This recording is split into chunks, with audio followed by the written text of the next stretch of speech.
turn my soul into a raging fire. Come on, won't you turn my soul into a raging fire? Come on, till we lose control into a raging fire. He scores! Alec Martinez gets the goal. The Los Angeles Kings have won the Stanley Cup. Welcome to a later edition of the First Take UK podcast. Delighted to welcome back to the show Chris Wassel from the HockeyWriters.com. We haven't spoken in a while, Chris, so first of all, how are you and what have you been up to during the off-season? It seems like I never had an off-season, Stephen.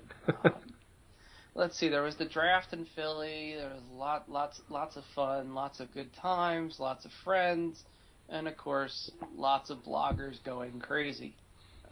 For folks that are over on the other side, there was a lot of drama over at Puck Daddy, there was a lot of drama here, there was people moving here, there was analytics people getting hired everywhere. Unfortunately, they have not come knocking at my door just yet. But I am working steadily, and I'm getting paid not too badly in the process. So I am writing for a few news sites, and actually I've been sort of given a pay raise on a few others. So basically, I'm right now writing for 3 of the top fantasy hockey magazines in North America. So for those who don't know, that would be Dauber Hockey, the Sports Forecaster, and McKean's Hockey. So add that to all the other writing responsibilities already, Stephen. I'm pretty busy, to say the least. I can't complain. Mind you, I'm also trying to maintain good relationship with my girlfriend and my family at the same time. Hey, this is all fun. It really is. I've been able to cover Devils training camp a little bit. I've even managed to see a little bit of preseason hockey. I couldn't make it to the game that was in Brooklyn tonight. I really wish I could have, but to be honest, I had press credentials for it, Stephen, and they were on the side of the Barclays Center where the view is obstructed, so I passed. It just didn't feel right. So, yeah, it's busy time. It's all over the place. It's chaotic, and yet I would not want it to have any other way. I can completely understand what you're saying. I mean, for me, hockey off-season, if there is one, sports teams are like 24/7, 365 days of the year now. Something is going on. For the podcast, I mean, we cover the hockey, we cover the basketball, the NBA, the Major League Baseball, the NFL. So I don't have an off season. I am really busy covering various different things for the podcast. But I'm exactly the same. I would turn around and say that's exactly to everyone that I love how busy I am. It's great. I would never ever complain about it. Yeah, the minute we stop getting busy is the minute. Well, my girlfriend Rachel said this to me. I probably should be worried, shouldn't I? And my answer was yes, you absolutely should. If I'm not busy, that means I'm going to be bored and I'm going to want to do something with you. So, yeah, whether it's going out somewhere, that doesn't exist now. Oh, I'm sorry. It's not even a week and a half until the regular season starts. Yeah, good luck. It's funnier because we now both have season tickets, and it's funnier yet that the Devils have kind of accepted me on a part-time credential basis, so I probably will be covering about 6 to 8 games, so it's like, what do I do with my tickets? Because I definitely thought for sure that they were not going to bring me on at all this year, and all of a sudden I get the letter yesterday at the very last minute, and I'm like, I got to select games. I was like, I'll try and push them towards later in the year because I just there's no time right now with everything that's going on. This is it. The hockey season is almost upon us, and so tonight we're going to sit down and we're going to preview the Atlantic Division. But before we go into it in a bit more detail, I just want to ask you about this division because I've looked at a couple of divisions already, and where does this division stand compared to some of the others in terms of the overall strength of the teams?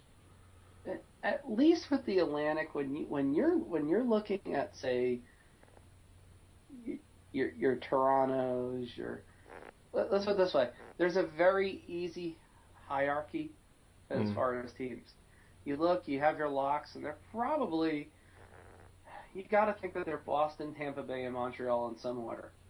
So that's reasonably easy. I can live with that. No problem.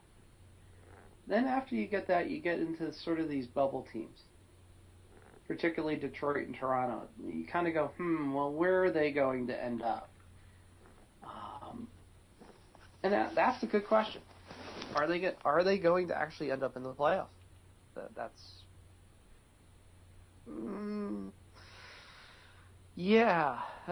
That's one where you just take a coin flip and you don't know what the other division's going to do before you make your predictions. And then obviously there's the three teams at the bottom, or we think that will be at the bottom, that are battling for Connor McDavid and Jack Eichel. You have your Ottawa, Tampa, and Ottawa, Florida, and Buffalo. It makes it easier. Whereas, say, the Metropolitan, Stephen, is just you can make a case for almost any team, except for maybe one or two. At least the Atlantic is a little easier structure-wise. No, this is it. I think, as you rightly say, there is a definite hierarchy that teams fall into certain positions, and you feel more comfortable about saying where these teams are going to go, because there is a definite divide in places. And I think what we'll do is we'll start at the very top. We'll start with the Boston Bruins, the team that won this division last season. And is this the deepest team in the NHL right now, do you think? If you asked me last year, sure. This year, not exactly. There actually may be a team in the division that possibly could be considered deeper than Boston right now. Cap issues have definitely hurt the team. Torrey Krug, for example, their 40-point defenseman from last year, still not in camp yet. At all. He's kind of playing hardball with GM Peter Chiarelli, and who knows when he's going to be back, when he's going to sign, etc. They lost Jerome McGinley flat out because they couldn't afford him. They lost Chad Johnson, because their backup goalie, because they couldn't afford him. And though they have a ton of depth and they have an excellent prospect system, particularly some of their guys from Providence in the AHL, you can make a case that they may not have the most depth in the division anymore, just for those reasons. Now, of course, these guys from Providence could come up, especially Nicholas Swedberg, the new backup goalie, and prove us all wrong, which is very possible because Boston has a tendency of doing that. And, of course, Lou Erickson could come up to the first line and magically shed all his injury concerns and have a nice 30-goal, 30-assist season like Jerome McGinley had. But now I'm starting to get into the realm, Stephen, of there's a lot of ifs here. And not a lot of concrete facts. So, are they still the best team in the division? Probably. Are they the best by as wide of a margin as last year? Certainly not. No, there is some question marks going into this. I mean, they did have some, as you've already highlighted, some key departures along the way coming into this season. Which player are they possibly going to miss the most? For me, at least, it has to be Iginla. Just for the simple reason, I saw there's chemistry between guys, and you look and you go, all right, these guys, they get along real well, they know where each other's on the ice, and then there's another level. And that's kind of what Lucic, Krejci, and Iginla reached last year. 5-on-5, there was nobody better than this line. They generated the most goals 5-on-5. They generated the most scoring chances 5-on-5. It's not a surprise why their plus minuses were all amongst the top 15 in the league. it's not a secret. They are missing something. Plus, Milan Lucic hasn't come back all the way from wrist surgery, which he had all the way back in May. So that's going to affect him early on. He's going to have a new line mate. David Krejci struggled mightily in the playoffs. Has he managed to get over that? Thankfully, unlike most teams, Boston has this second line that could be a first line as a luxury, so it's not all bad. You just touched on it, obviously, there from the playoffs point of view. I mean, this team was one of the big disappointments in the playoffs last season. What went wrong is there going to be any carryover from the disappointment in the playoffs over into this season? As long as they don't play Montreal, they're fine. It's literally that blunt, but it's true. Montreal just had something on Boston last year where they could take them completely off their game, and Boston never could quite get the wheels back on the track. And you have to give full credit to Montreal. Were they necessarily the better team? No. Were they the smarter team? Yes. And that was all the difference. Throw in some timely scoring and some timely goaltending, and they were able to get Boston off their game where I think no other team in the Eastern Conference can. Yeah, it's definitely going to be one of those teams that they're going to want to avoid. What's the biggest thing that could prevent this team going back to a Stanley Cup final right now? The biggest thing ultimately is it's actually not Montreal. It's probably injuries. Boston just does not have quite the depth that it's had in the past 3 or 4 years. When you don't have that, unfortunately, it's like having a security blanket. You don't have that security blanket. It almost tends to occur without fail that injuries follow, and you hope not. This is a very good team. It's one of the Eastern Conference contenders for sure, but at the same time, I could see this happening where the injury bug bites Boston hard, particularly early on. You have some aging guys. Obviously, Zdeno Chara is on the other side of 30. He's played a ton of hockey over the past 5 to 10 years in particular. He's played a lot of hockey, Steven. A lot.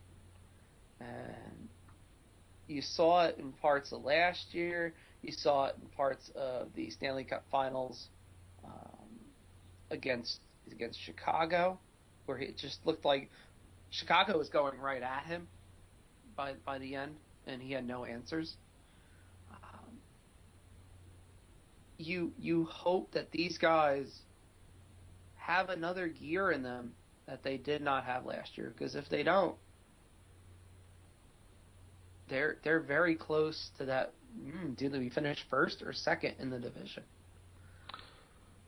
So talking about the position in the division there, are we going to put them as the first in the division to win this division again this year?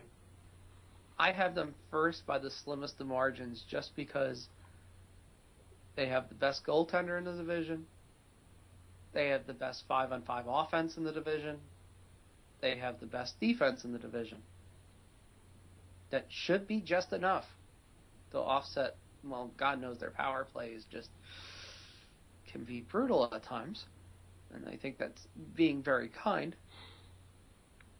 But they have a balanced team, and during the regular season, having a balanced team is essential to winning a division, and Boston has that covered.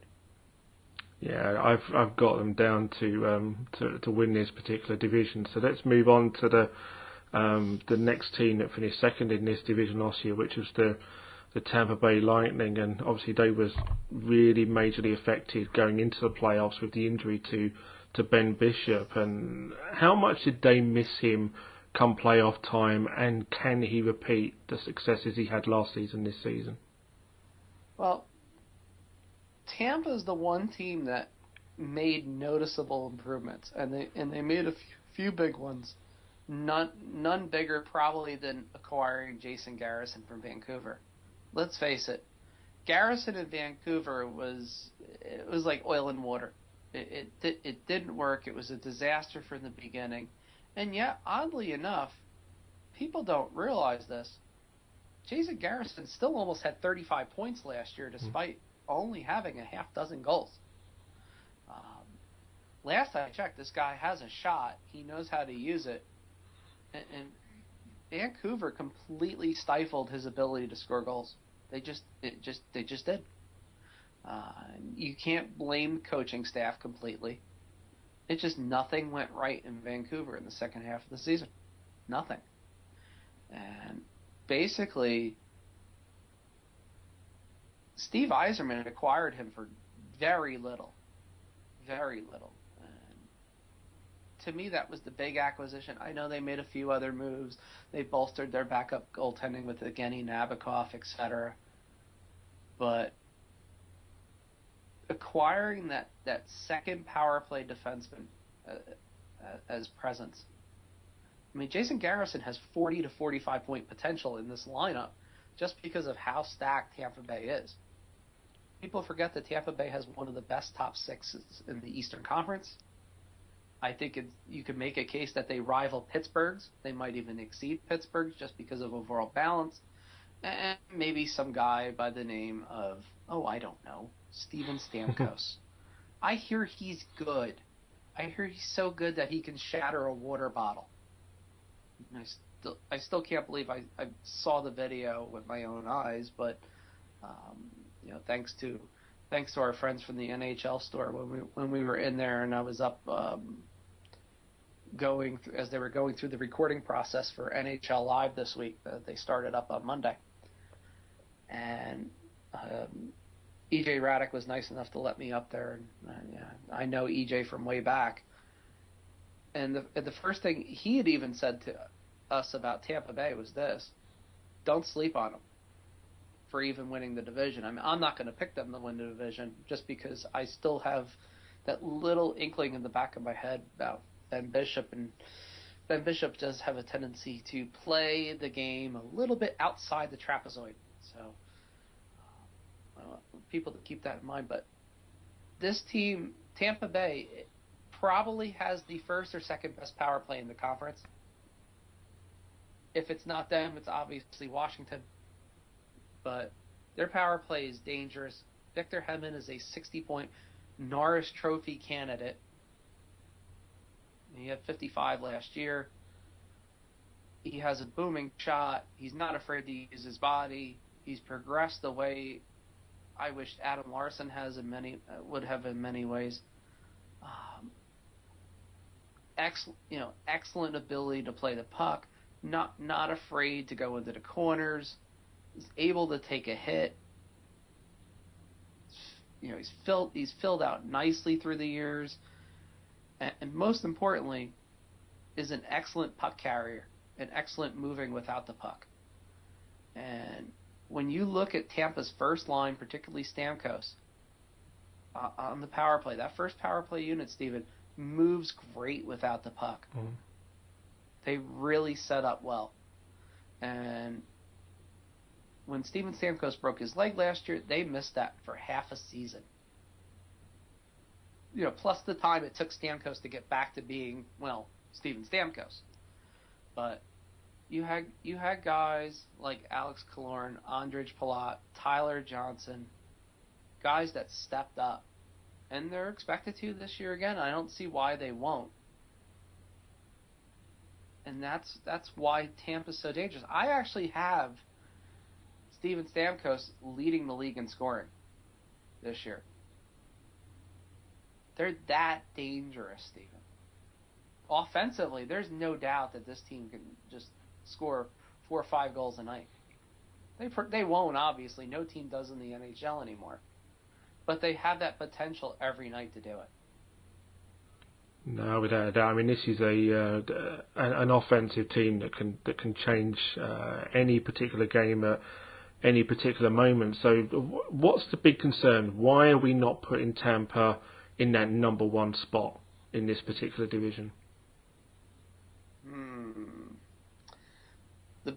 the biggest problem with Tampa right now, it's simple.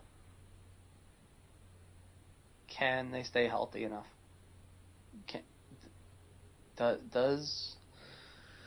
Do injuries catch up with them?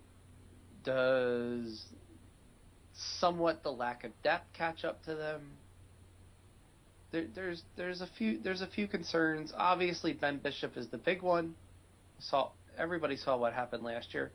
Though Evgeny Nabokov is a little bit better as a backup, honestly, at this stage of his career, I could have probably done better blindfolded on the free agent market myself, but I digress. And it's just you just worry if they lose a few people that they won't drop off noticeably, but it'll be enough to just inch them away from the division lead.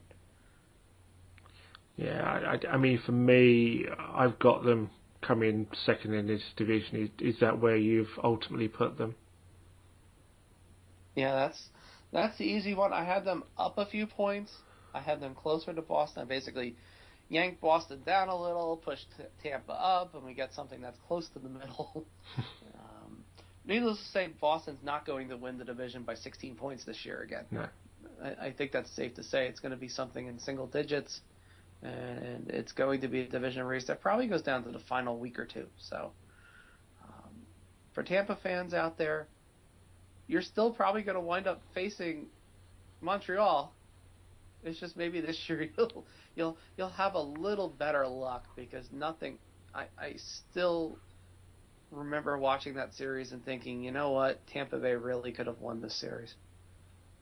Yeah, it's one of those big ifs, I think, for Tampa fans looking back at last season. But you just obviously touched on Montreal, and they did exceedingly well in the playoffs last year. And can they use the playoff run that they had last year to use it as a springboard going into this season? They have to. Now, they did lose a little bit of their leadership. Obviously, Brian Gianna went off to Buffalo. He went, whereas I like to say, the player went home. I mean, he did. I know the Giannas well. Obviously, his little brother Steven plays for New Jersey. They both have summer homes up in Rochester. I mean, practically right next to each other. The whole 9 yards. So basically, they lost Gianna. They knew they were going to lose him. They bring in a Czech prospect by the name of Yuri Sikac, who a lot of people compare to a young Patrick Elias. We all know how Patrick Elias has turned out. He has almost 1,000 points for the New Jersey Devils in his career. It seems like Tomas Plekanec has taken him under his wing, Velacek. Andrei Markov has been able to help him a little bit too along the way. You still have PK Subban on this team. You have some Olympic gold medal winning goalie by the name of Carey Price. All hope is not lost. You even have probably a 40 goal scorer in Max Pacioretty. Again, it comes down with Montreal. Can they win despite their coach? Their coach at times can drive people absolutely bat crazy. Much like what Claude Julien does in Boston, Michel Therrien does in Montreal. Except Michel Therrien will forever be known as the icer of the puck. You can watch a Montreal game, and every so often, you will see this, folks. You will swear that the puck has been iced 8 or 9 or 10 straight times. It is not your eyes playing tricks on you. This is actually happening. I've watched it in the playoffs. I wanted to bang my head against the TV many times. So I understand. They are effective. There's no doubting that.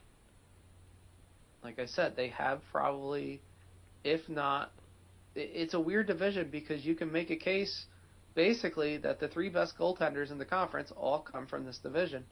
You could even make a slight case that the 3 goaltenders in this division maybe the best in the league. Give or take a little debate here and there. I mean, the thing is, they have got Carey Price, as you rightly say. I mean, he is one of the elite goaltenders. Anytime you've got an elite goaltender, he's always going to keep you in games. That's the thing with Montreal. Montreal does allow a lot of scoring chances. I believe last year at one point after the Olympic break, they were 28th in the league in scoring chances allowed at 16.7. That's a lot. Basically, it translates, they gave up about 33.2 shots per 60. So Carey Price saw a lot of rubber. He saw basically a shot every other minute, which is fairly high pace. A scoring chance every 4 minutes is considered very high as well. He faced one every 3 minutes and 20 seconds of ice time. And when you look at it that way, and you look at the fact that he can handle it, he's one of the few goalies, Stephen, probably that can still play 70 games in this league. Those don't happen anymore. That 70-game mark does not get hit anymore. It's very rare. The days of seeing Martin Brodeur play like 78 games in a season are long, long gone. You just won't see it. It's this sort of specialty goaltender. He plays maybe at max 66, 68 games. Your backup plays like 14 to 18 games somewhere along the line. And especially with the schedule being spread out a little bit more this year and well rested, it helps a team like Montreal the most. It's the one reason why Montreal will stay in third place and probably be right around 100 points is because of the schedule. They'll be able to rest more. I don't know if you looked at the new face-off rules very much in the off-season, Stephen.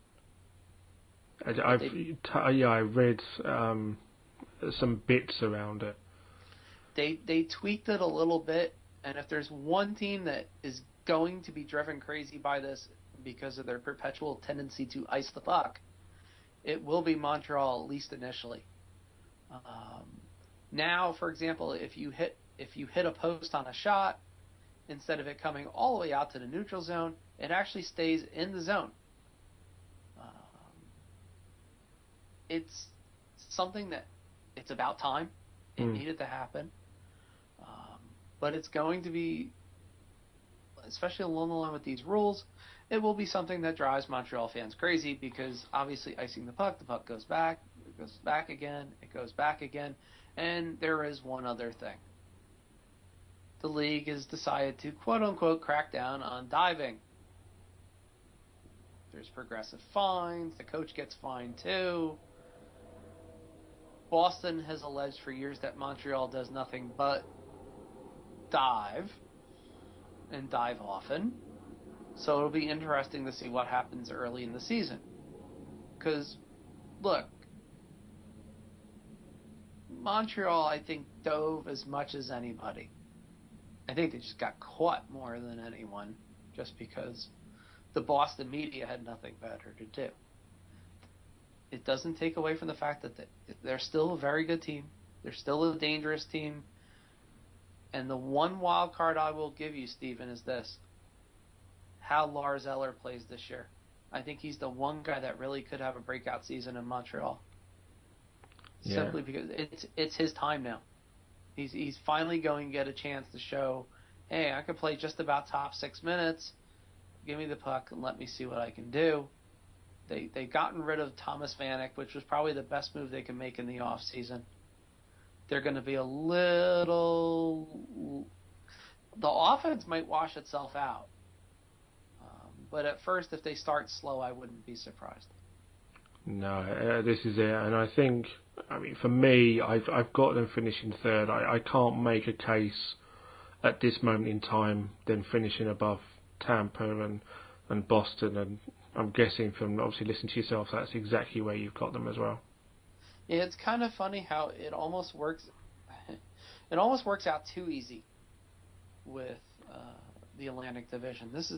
You can almost just write down, okay, what happened last year? Okay, here, pretty much here we go again, and we'll just go right down the line. And as scary as it sounds, other than a few minor tweaks, it's probably perfectly A-okay. No, I completely agree. And moving along to the team that finished fourth last year, which is the Detroit Red Wings, they moved conference into the East from the West. How do you think they adjusted to playing over in the Eastern Conference compared with being over in the West for so long? They didn't do badly. They actually really, considering all the injuries that Detroit had and the injuries that you probably didn't hear about, fared pretty well. Look, I mean, were they just a mere point from being eliminated last year and not make their playoff streak ending? Yes, absolutely true. But they did make the playoffs. They stole Game 1 in Boston, and then, unfortunately, they fell apart. And everything that could possibly go wrong did. Jimmy Howard did not have the best of seasons. Actually, Jonas Gustafsson outplayed him for most of the season, and then he faltered as well because of injury. They're getting older, and though they have a lot of younger players that are slowly coming up through the system, and one guy by the name of Gustav Nyquist that, look, if you played NHL 15 at all, it's like the guy that scores like 30 goals in 30 games at the end of the season. It feels like that. But Nyquist had a 28% shooting percentage over the last 30 games last year.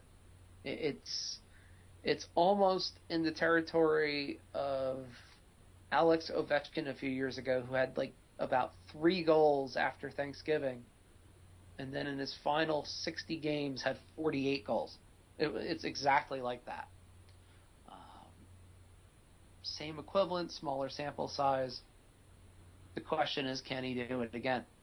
I don't think he can shoot at the percentage clip that he did. He shot at almost 20% last year. I can't see it happening. But he does have a tendency where his shots just find the back of the net. So to sit there and say definitively how many goals he'll score, I don't know. One thing is for sure, Pavel Datsyuk is injured again, Steven. He'll be out at least till the first week of November. Maybe he'll come back a little bit sooner, but he's out at least a month with a grade 2 separated shoulder, which he suffered in training camp. And that's the big problem. Zetterberg only played 45 games last year. Datsyuk only played 45 games last year. Jimmy Howard was limited last year. Jonas Gustafsson was limited towards the tail end of the year. You had not a lot of man games lost to injury, but it's the players they lost to injury. And these guys did not get younger last I checked. That's very disconcerting. If you're a Detroit Red Wings fan and you think your team is going to make the playoffs, man, you better hope. You better hope for a lot of things to break right. Is this the thing? Is the fact that you can look at this team on paper and you can see how much talent this team could potentially have, but because of the health issues, there's so many question marks with this team. Yeah, they have the kid line. Everybody knows about Nyquist. There's Thomas Tatar. There's Riley Sheehan. I mean, you have Nicholas Conwell anchoring the D, who's probably a 50-point defenseman and can knock you out on a nightly basis. Jonathan Eriksson has shown nice potential. You have a pretty decent top 4 defensively in Detroit. Their first pairing is very good on the power play. Obviously, this is a team that still has some power play talent when healthy. The loss of Datsyuk is absolutely going to hurt to start. Fortunately, teams don't get off to this fast break type of schedule right away. Most teams only play like maybe 9, 10, 11 games instead of 15 like last year in October. So it makes a difference, trust me. You're not playing as many back-to-backs. The schedule's a little more spread out. It's not quite as bad. So if Pavel Datsyuk was going to get hurt, the time was probably now. and you hope that he stays healthy. Unfortunately, I can't see it. I just cannot see Detroit staying healthy enough with its key players. And even if Jimmy Howard does bounce back, Steven, it's a very tough go for Detroit. I mean, it is very tough. I mean, you can't see them breaking into the top three, so you have to kind of put them in that fourth spot at the highest. I mean, I've got them in the fourth spot, and I think they'll just squeak into the playoffs. I mean, do you see them being fourth, and do you also see them making the playoffs? I have them in fourth. Unfortunately, sort of like the Grim Reaper flying out of nowhere, I have them missing the playoffs on the last weekend. It could happen. It really could. It is very close to me. That's why I said I've got them just squeaking in. And me as an Avalanche fan, and I'm sitting here when I'm doing the predictions trying to make a case for the Red Wings to get in and squeak into the playoffs. I feel quite sick at that point, to be honest with you, because that rivalry is still not over for me. The conferences may have changed for those teams, but the rivalry is still there. So yeah, a bit of a hard one there, but yeah, I did manage to put them into the playoffs. But let's just say if they don't make the playoffs, I won't be too disappointed. No tears will be shed, folks. No, None. None whatsoever. So moving away from the Red Wings, and if yourself don't think they'll make the playoffs, and I think they'll just about squeak in, then unfortunately when we start talking about the rest of the teams in this division, we are talking about teams that aren't going to make the playoffs. So we'll start with the Ottawa Senators. What's the thing that's going to keep them out of playoff contention come the end of the season? Erik Karlsson basically having to cover defensively for his entire team. It's the best way to describe the numbers that Karlsson has defensively. I don't think people realize it, because although Ottawa gives up a ton of goals and a ton of shots and a ton of scoring chances, Erik Karlsson is ridiculously sound defensively for the most part. If he makes any mistakes at all, it's probably because of the other guys on the ice that he has to cover for all the time.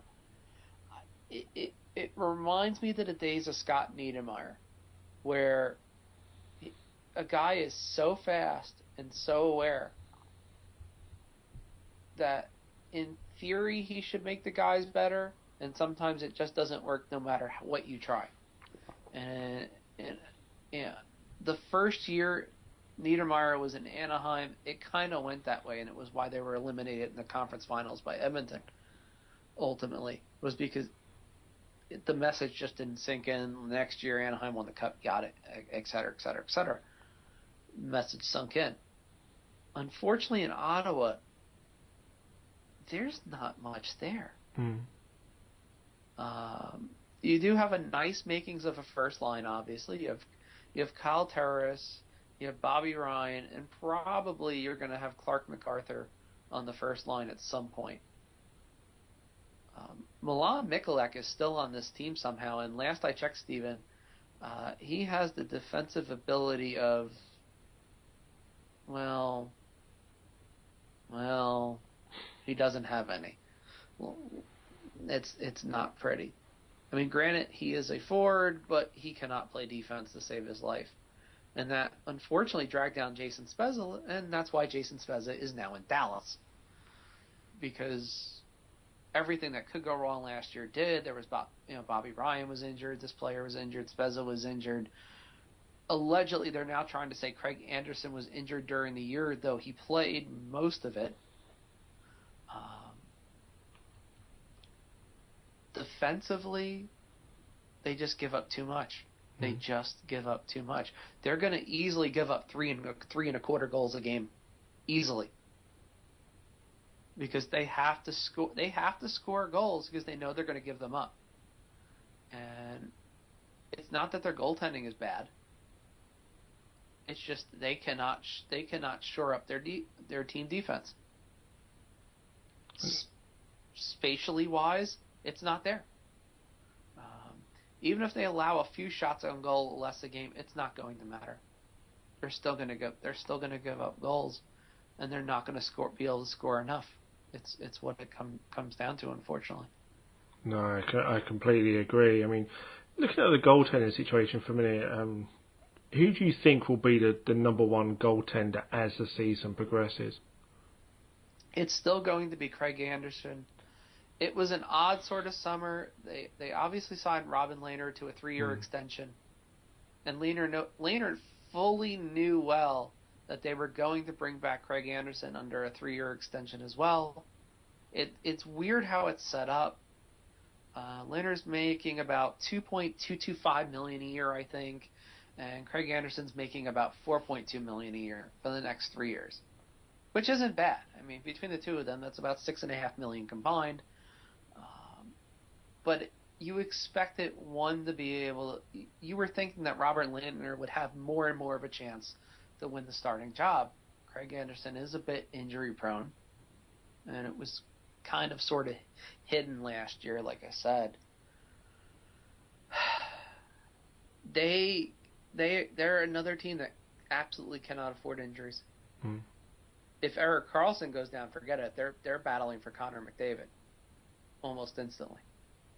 That's how much Erik Karlsson means to this team. Erik Karlsson probably means 15 to 18 points to this team. That much. It's that much of a difference. Basically, without him, they are well below 500. With him, they're probably right around 500. That's it. That's the scary part. I mean, that is scary. I mean, if you take a look at that on any team, if one player means that much to you in this kind of a game, that is not a good thing. You've got that much reliance on one player. Yeah, he does everything. I mean, I used to kill him a couple of years ago because I thought, oh God, he really doesn't play much.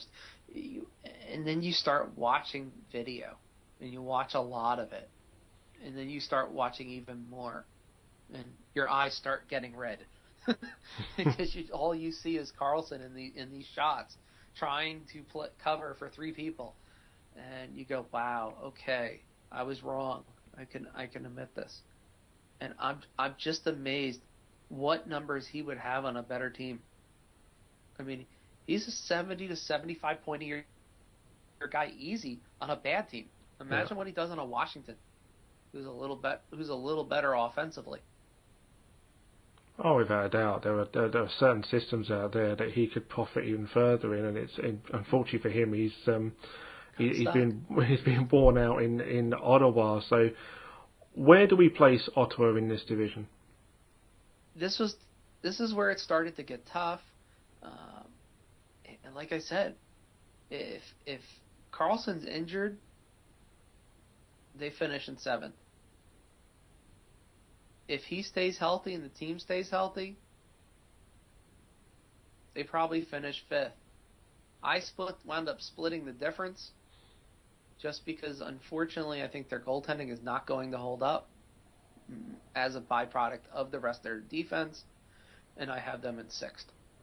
That's exactly where I've got them. I've got them in 6th place as well, because I can see things going wrong during the course of the season.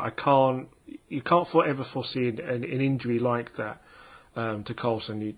You hope it doesn't actually happen. So I've got them knocked down a bit from last year, but not quite down as far as that. But then again, I say, who knows if the injuries take place, and that just throws any predictions for a hell of a lot of teams out of the window. So yeah, Ottawa Senators in 6th place, and moving along to the Toronto Maple Leafs, who finished 6th in this division last year. I suppose the first question is, will the coach be the same coach at the end of the season?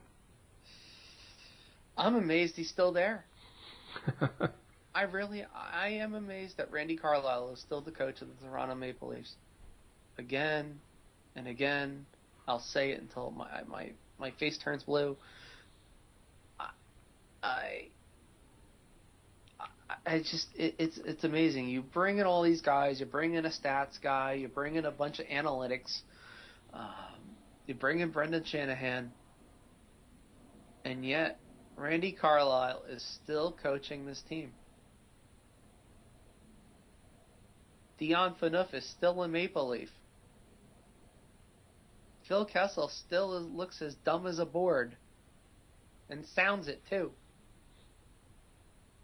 It's unbelievable. You just sit there and go, okay, they brought in some guy. They brought Leo Komarov back, who I don't know why he ever left in the first place, because he annoyed every NHL player. He was the perfect pest. And then they just let him go off the KHL for a while, and then they brought him back as if nothing was wrong. Again, offensively, they have some nice top six talent. After that, it starts to drop off, and it starts to get ugly. And then defensively, their top 3 or 4 are pretty good. Jake Gardner's probably going to have a breakout season. But at this stage of the game, can you really trust Dion Phaneuf as a top pairing defenseman? Mm-hmm. I can't. He gets paid like one. Gets paid $7 million a year. Doesn't play like it. You have a goaltender who was so under siege last year that probably he was thankful that he got injured at the end of the year, just so he didn't see the collapse. You bring back James Reimer, who is one of the reasons for your collapse. That's another one in of itself. How on earth does James Reimer come back after being practically run out of Toronto in the first place? I mean, after their collapse, I thought Reimer was gone for sure, and Carlisle was gone, and they were going to start bringing guys in. And yet, these guys are back somehow. And it's as if the fans completely forgot what happened last year. Well, mostly forgot. And yet, it's mind-boggling. I don't understand how this team is starting to remind me of Calgary from the late 2000s, where they have talent to make the playoffs, and yet year after year they manage to screw up just enough to either barely make it and get knocked out, or miss by just the slimmest of margins. Or, the worst case scenario, they miss spectacularly. I mean, they are not built for 82 games at all. Is this a team that makes the most decisions for you that you just can't believe on any level?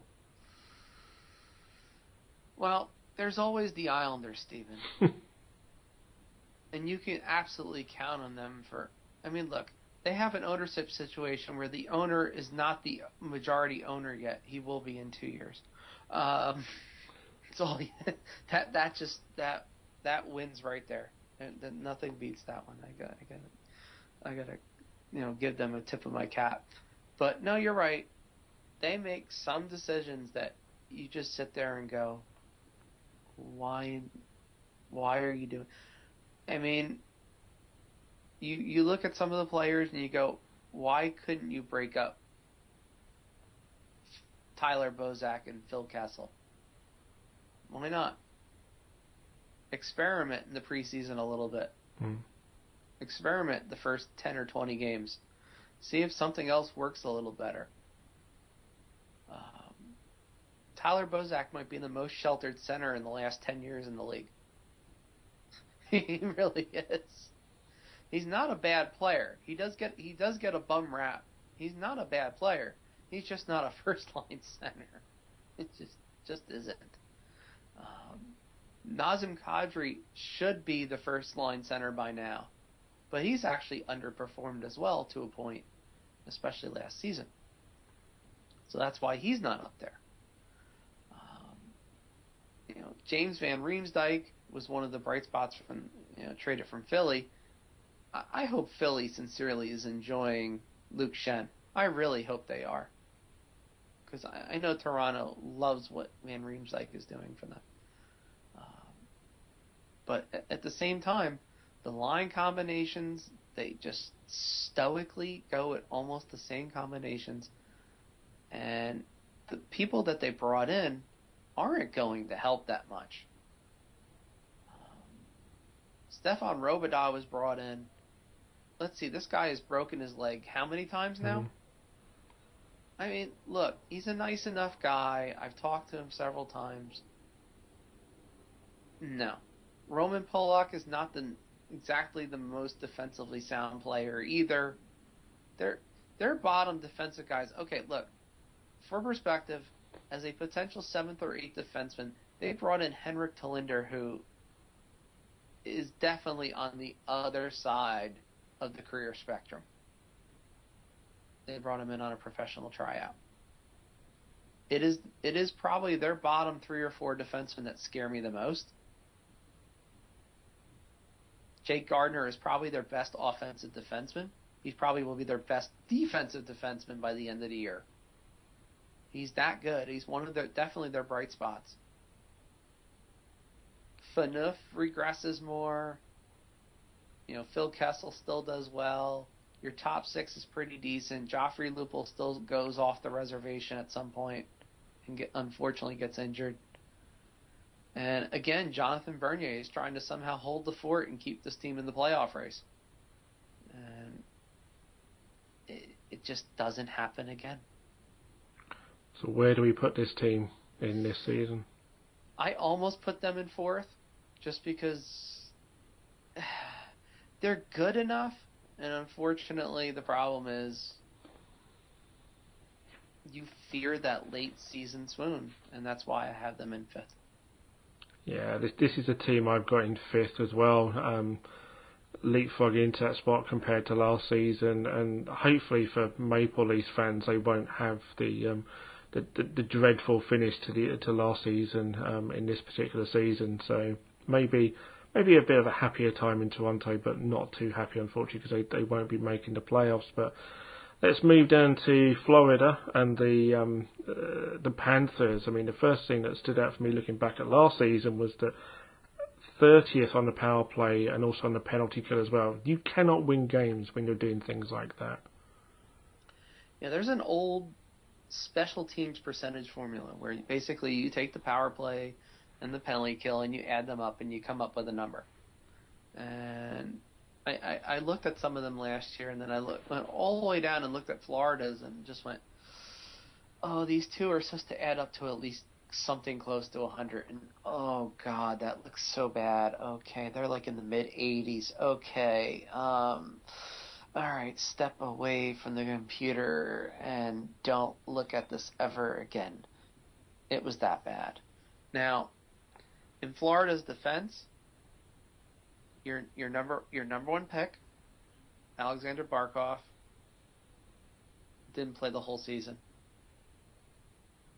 Jonathan Huberdeau, the Calder Trophy winner from 2 years ago, checked out at some point during the season, lost his confidence completely, then got injured, then came back, started to kind of regain it in the last week or two, but it was obviously too late. You went up and down the line and went, oh, this guy had a down season, this guy had a down season. But they did bring in one guy. They brought in an old friend by the name of Roberto Luongo, who, by the way, folks, is Strombone on Twitter and is very funny. It's like the worst. It's like the worst ever Twitter kept secret. It was so funny when he was in Vancouver because you knew it was him. And he was at the 2013 draft in Newark. And I happened to run into him because he was there because Brodeur was being named on the NHL 14 cover. And I happened to run into Luongo. Him and Luongo are very close friends. And I asked him what he was doing here, et cetera, and, explained, affiliation, et cetera. And he sat down with me. We sat and talked. I was like, I'm putting the recorder down and everything else. I said, we're just going to sit and chat. It's old-fashioned, just sit down and talk like two hockey people and go. And he gave me 15 minutes. I mean, straight, just sat down. We talked. We had a couple beers. Talked hockey. And even then, he said, yeah, I'm going to the Florida Panthers at some point. And he thought it was going to happen during the draft. He really did. He thought for sure that he was going to be traded and not Corey Schneider. Now, I had known otherwise, and I didn't have the heart to tell him. I couldn't. But the guy gives Florida a chance to win each night. It's rejuvenated him. He's going to have around a .920 save percentage. He's going to be able to keep them in games. They should be a little bit better. Their offense is better. They brought in guys like Jussi Jokinen, Dave Ballin. I know they overspent on a lot of these players. I get that. But they can't be worse. And if they do happen to get off to a worse start, they can always bring Dan Bilesman in as an interim coach, which was kind of rumored, and it never happened. But they are a better team. Unfortunately, they're in the Atlantic. And,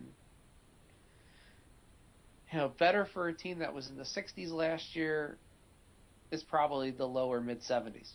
So, again, they'll improve. They'll make steady progress. They'll find out who some of their top six is. Maybe they will find a first line finally, because that's an issue. They don't really have a first line. They kind of have one second line and 3 third lines. They just do.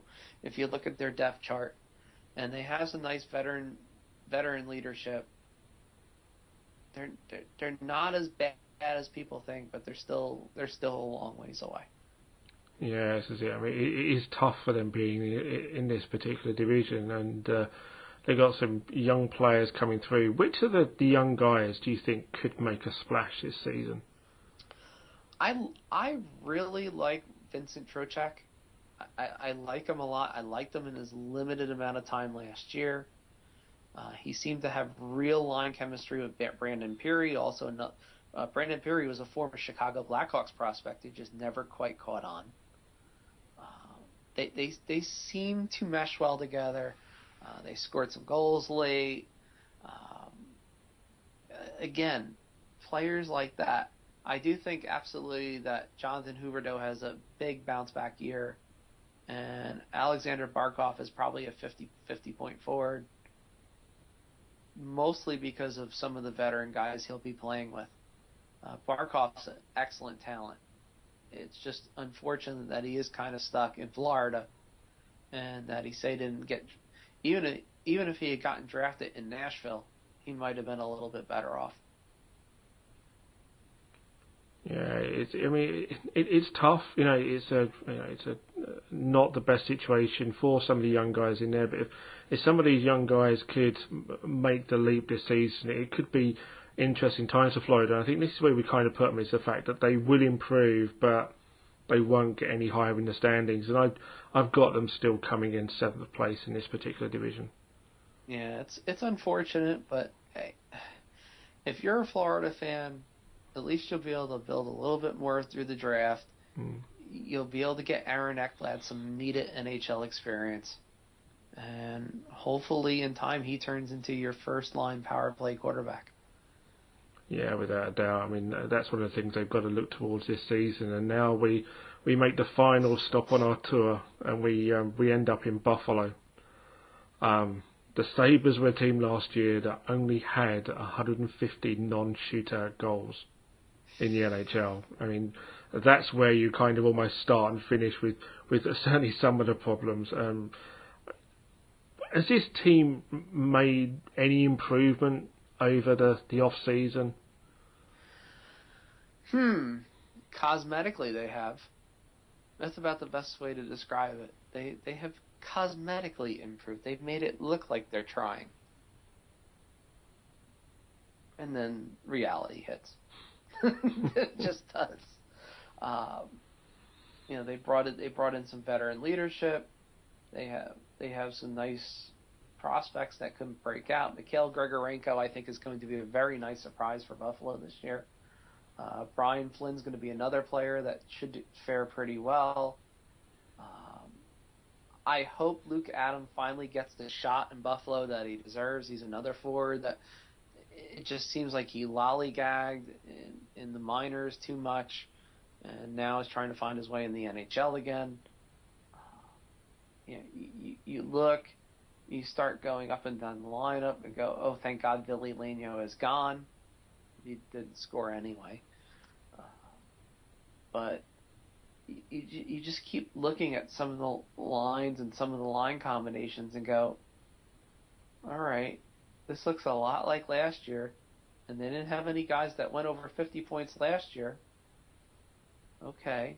And now there's Chris Stewart trade rumors on top of everything, and a lot of people were thinking Stewart might come close to 50 points in Buffalo because he's bound to break out.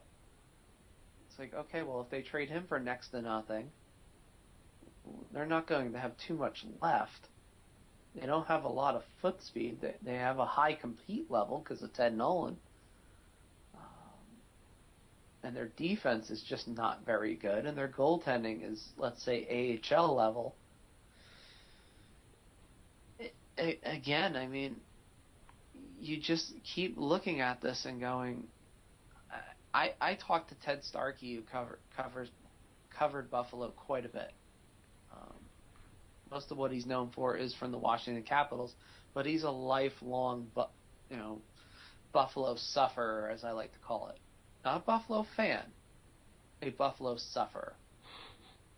So it's the best way to describe it. And I talked to other people from Buffalo. One of my longtime friends from my area before he moved lived up in Buffalo. He's a huge Buffalo fan, and he said the same thing. It'll be a lot like last year. They might score a few more goals, but they're probably going to give up a few more goals, and the schedule's not any easier. And it was basically people going back and forth to see if they could even get above 50 points this year. That's how bleak it looks. Their future is bright, though. They have a ton of draft picks, and they're bound to pan out. At least some of them are bound to pan out. You have an excellent management structure in Buffalo. I think they finally get that they needed to rebuild. They tried to kind of patch and retool on the fly, and that just never works. So they blew it up. They have a whole bunch of picks over the next 3 years. I think it's something like 16 picks in the first few rounds over the next 3 years. We joked that the 2014 draft will be, and now coming up to the board is the Buffalo Sabres, and now coming up again is the Buffalo Sabres, and now coming up again is also the Buffaloes. Oh, the Buffalo Sabres will just stay up here for the next few picks. But they have stockpiled picks well. They're in a position. They have to absolutely fill their prospect cupboards with quality people. They have to, because they had nothing. They had zero. And when your team is as bad as it is, and you absolutely need a shot in the arm, and then unfortunately they didn't win the lottery like they should have last year, and the league's going to go to this new weighted system, so they might fare even worse. Buffalo has to feel like one of the most unlucky NHL franchises in the history of the sport. They really do. But, unfortunately, Stephen, sometimes you have to make your own luck, and this team's just going to have to learn it the hard way. No, without a doubt. I mean, obviously, Conor McDavid is the big prize, and could Buffalo be in pole position? Obviously, not guaranteed, but is this the team that is likely the worst team in the NHL right now? Without a doubt, that they're the worst, and they're the worst by a good, solid margin. I mean, they're probably worst by a good 20 points. That's pretty scary, but they're pretty much at that point, because you almost can't see anybody in the West having less than 80 points. And if you have Florida in the low to mid 70s, then your best case scenario for Buffalo is probably the low to mid 50s as far as points. It's quite scary to think that there is a team in the NHL that is that bad. I mean, it's probably not going to make good listening for any Sabres fans out there that when they choose to sit down and listen to the preview of the season. But I'm sure there's no surprises for them. That this season is going to be tough, but there might be a light at the end of the tunnel, as you say, if some of those younger guys do develop, if they draft well, that's the other thing as well. But it's the Atlantic Division. This is going to be tough. We've broken down every single team. It's going to be a lot of fun, and this is what the NHL is all about. The NHL is a long grind through the regular season, and then a much tougher come the playoffs. And is there a potential that we have a Stanley Cup champion out of this division? There absolutely is. Though I do think I still think they're a year or two away. But I do think Tampa Bay is the team that hops out if everything breaks right. They couldn't have had worse luck last year in the first round. I think it humbled them. I think it especially humbled Mr. Stamkos, who did not look none too pleased after that first round sweep. They were close in most every game too. I don't think people realize that in that first round. First game went to overtime despite the fact that they did not have Ben Bishop. And they nearly won that game several times. Okay. They had two games that went to overtime in particularly heartbreaking fashion for Tampa Bay, and they did lose, but they were in that series with Montreal. And they are a type of team that wreaks havoc in that conference.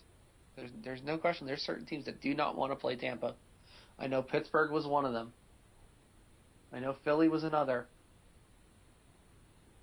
New Jersey doesn't seem to mind to play them, oddly enough. New Jersey is just a weird team in and of itself. I will gonna have a lot of indigestion over my Devils all season because I don't know where they're going to end up. All they got to do is win a few shootouts and they'll probably make the playoffs.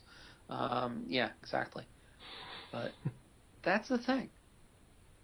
The NHL, the Eastern Conference is so wide open. Everybody thinks it's not Boston and Pittsburgh anymore. It really isn't. You know, last 3-4 years it was Boston or Pittsburgh. You knew what you were probably getting, and it pretty much almost went like clockwork. For the most part. You know, the Devils and the Rangers obviously crashed the party in 2 of the last 3 years. But that was only because both Boston and Pittsburgh beat themselves. I mean, everybody saw what happened to Pittsburgh a few years ago against Philly. And then Boston kind of did the same thing. They fell apart as well. But now that's reality. They're not dominant in this conference anymore. No, the conference is wide open now. Yeah, Pittsburgh might not even win its own division. They may not win, although the Nathan Horton news, I'm a little more hesitant on picking Columbus, but obviously between that and the Ryan Johansson holdout, you know, I might have to. I'm not going back on my pick, so I'm gonna have to eat that one. But it's one of those things where I saw today, Steven. Pittsburgh's gonna lose a lot of man games lost to injury again. It happened again today. Their ice caused another injury. Their practice the practice sheet of ice. Bo Bennett went down with what looked like a leg injury. I didn't see the extent of it, but it looked bad afterwards. He had to be helped off the ice. And I'm sure there'll be news on it. Probably, if not, you know, come out already, but more official news come over the weekend or Monday. And the amount of injuries in the preseason is something everybody should be concerned with, especially not only when making picks for divisions and such and trying to figure out who's going to finish where, or even for fantasy hockey. It's just going to be even with the spread out schedule, it's going to be a long grind of a season. No, without a doubt, this is it. It is, as we say, it is a long grind, and Chris, it's something that we'll definitely look forward to, not only the Atlantic Division, but the other divisions, and so many great matchups over the course of a season, and then we head into the playoffs. And as always, it's an absolute pleasure to talk with you again on the podcast. I very much appreciate it. It's, as I say, we haven't spoken in a while, but we'll certainly try and get you on the podcast more often as we try and ramp up our NHL coverage as part of the First Take UK podcast this season. But before you go, Chris, give yourself a plug. You've mentioned some of the places you write for when we first started doing it, but where can people find some of your great writing material, and obviously find yourself on Twitter as well? I keep wanting to do this once to see if I can do this in an Animaniacs sort of, Yakko and Wacko, 50 states and their capitals, as far as the amount of blogs and sites I write for, but I can't get to 50 yet, so unfortunately I can't do the song. But obviously I've now become, oddly enough, the fantasy hockey senior consultant on the Hockey Writers, and the feature writer, as I'm doing a series of 30 Q&As with hockey media types through each team up until the start of the season, which will in the end have a sort of epilogue and conclusion done by Jeff Marek of Marek and Wyshynski. So I have that.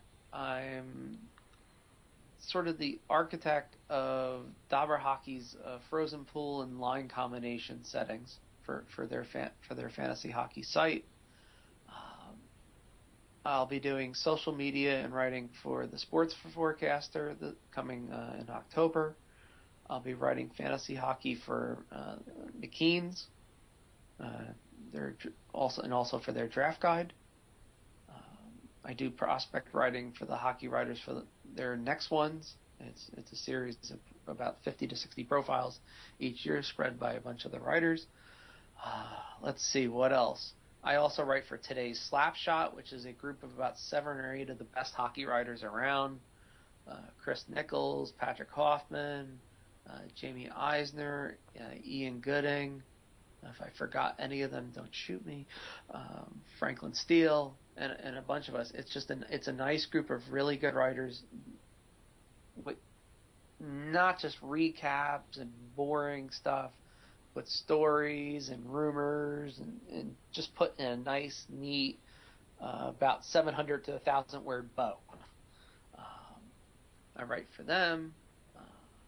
I still do my podcast. I do the program here and there every Sunday nights. We do a little bit of, and we also do a huge fantasy hockey show that will at some point appear on USA Today's fantasy sports page in the not too distant future. So it's not all of them, Stephen, but it's enough of them. And you can always find me on Twitter at Chris Wassel THW. If you have fantasy hockey questions or any hockey questions, God damn it, just ask. Don't be afraid to ask a question. Just don't. I hate people that'll sit there, and it happens all the time. It's like, I have a question, but I don't know if you have time to answer. I'm typing, aren't I? I'm alive. I mean, I like I said to you, I sat there all last week in pain, and I had nothing to do. I couldn't really write anything because I couldn't sit in front of the computer long enough. And just ask me the question. It's okay.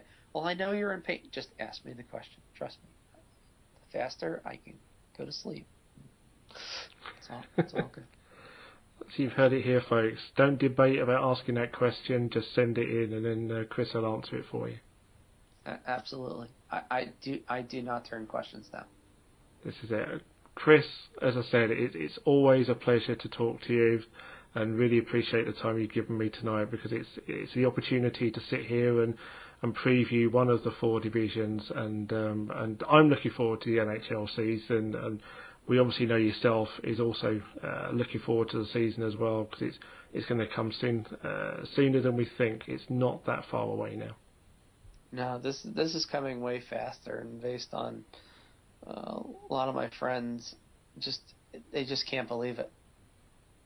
They just can't. They cannot believe how fast it's going to be here. This is it. It's not long now. Well, Chris, enjoy the rest of your weekend. and I look forward to talking to you again in the very near future. Definitely, Stephen. It's always a pleasure to be on, and I always cherish just sitting back and just talking hockey with anyone.